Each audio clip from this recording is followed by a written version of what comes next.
Round two. Uh, Thank you guys so much I hope is everybody having a good time, right? I don't know about you, but I'm having a ball.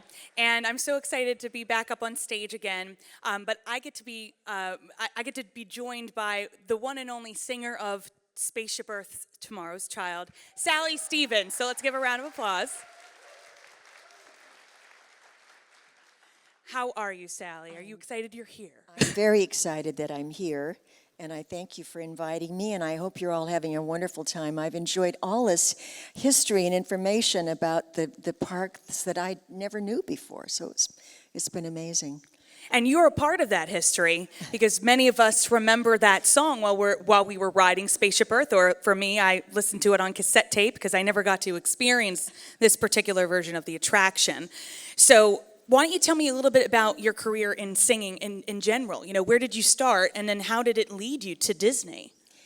Well, I started primarily I started in the 60s in variety television. I worked on the Danny Kaye show and the Red Skelton show and the Judy Garland show, and did a lot of commercials in 60s and 70s, and a lot of records sang on the background for Frank Sinatra and Dean Martin and the people of those days.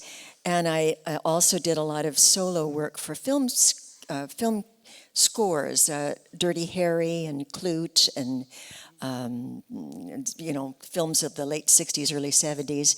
And then in the 80s, I started to contract voices, which means putting together a choir for a project, or I was choral director for the Oscars for about 20 years. So it just kind of evolved over the decades.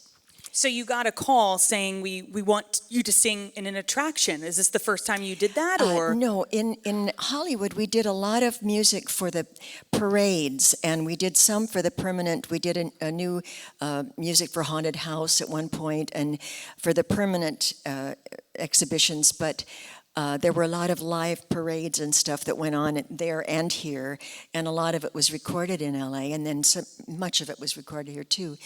And when this project came along, I just got a call to come in and sing. And you never know when you get a call like that. You never know where that project is going to go. Like 30-some years ago, I got a call to come and sing a little jingle for an animated show that nobody knew anything about.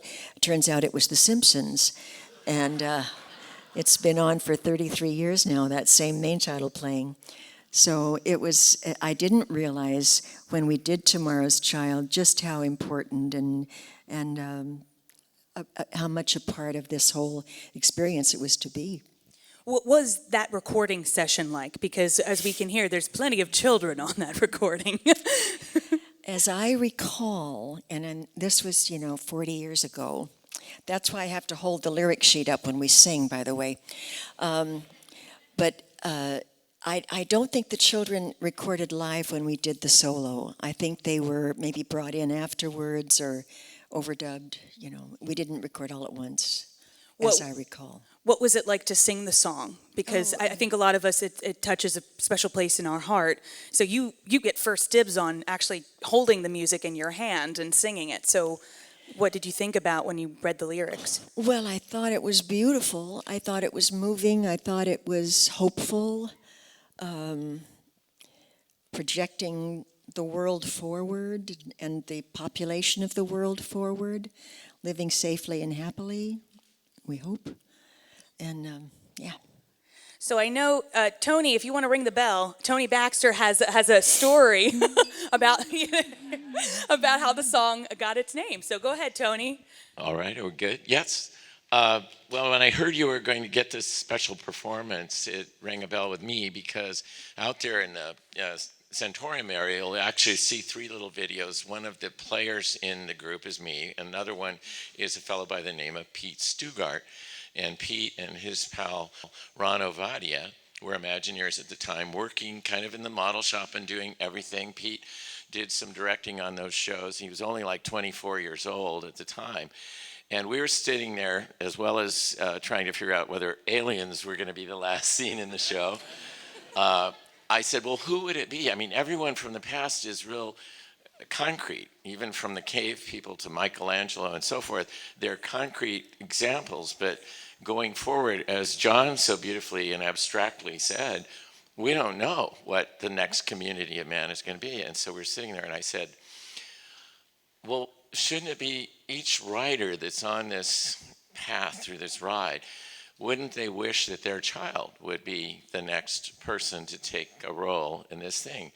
And we were all sitting around, and I said, yeah, it's tomorrow's child that should be and you didn't take us down the down ramp on that ride either, which has always been a problem. So he thought, a beautiful song as you descended through this thing and seeing abstract images of every person that wrote it, their child taking the role of the next person in the show. And they were so inspired, they went home over a weekend and came back in, and Ron had a guitar, and Pete struggled to sing this beautiful song that I know you did such a amazing job of, and we're going to get to hear it now, I believe. So. And also, do we need another mic? Oh, Am I off? this one's on. Am I on? Is it- There we go. There we Who are go. we switching? I'm not singing, so. Okay. But I think many of you received an email a couple months ago where we asked for photos of you as a child at Epcot. We crammed as many as we could into this, so hopefully you'll be able to see yourself and your loved ones years ago at Epcot. The floor is yours. And I just want to mention Yeah. one more thing. We have an extra verse. It's not in the recorded version that's been released. There's an extra verse that used to play at the attraction. So we're going to add that in. And also, Sally wants to meet all of you. So after we're done, I know she's going to join the signing table. She also has a book out. Do you want to give us the name of the book? The name of the book is I Sang That. It's I Sang That, a memoir from Hollywood, and it's more about the work in Los Angeles and Hollywood with films. But this was a big part of all those years. And if you want to really enjoy this song, I suggest tilting your seat and just putting yourself 30 degrees. That's Brian's joke. I stole it. So, well, are you ready? I think so. Yeah. The floor is yours. Thank you very much. Look for yourself on the screen. Thank you. It's exciting.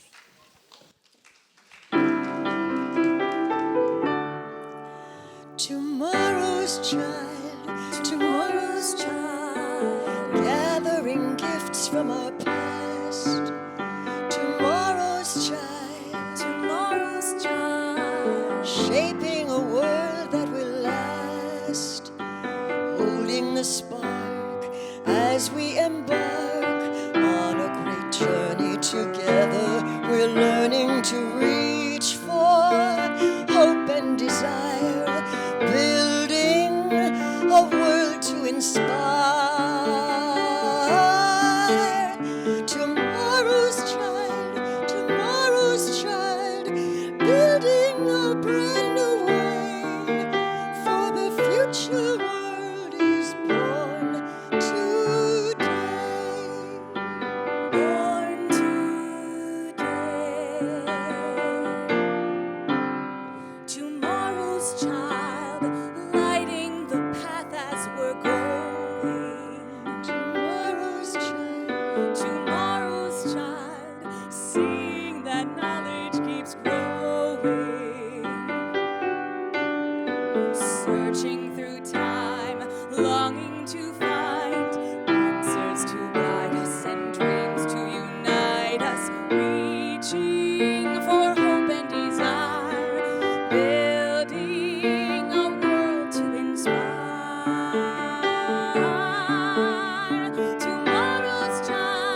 Tomorrow's child, charting a brand new way, for the future world is born today. Born today. Tomorrow's child, helping to unlock the door. Tomorrow's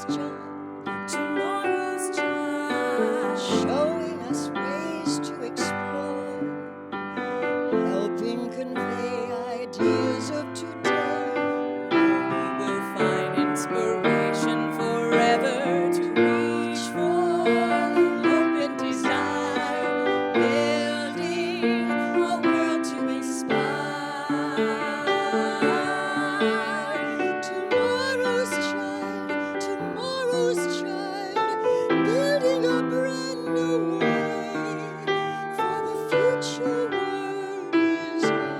was today. Born today. Born today.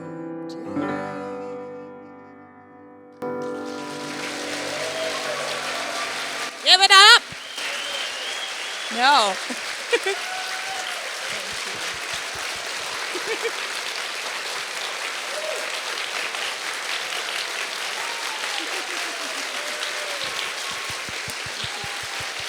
Thank you so much. It's such a privilege to be here with you. Thank you. Thank you, guys. And I think we're about to go on a break, so come and see Sally and the rest of this wonderful Spaceship Earth team. We'll see you in a little bit.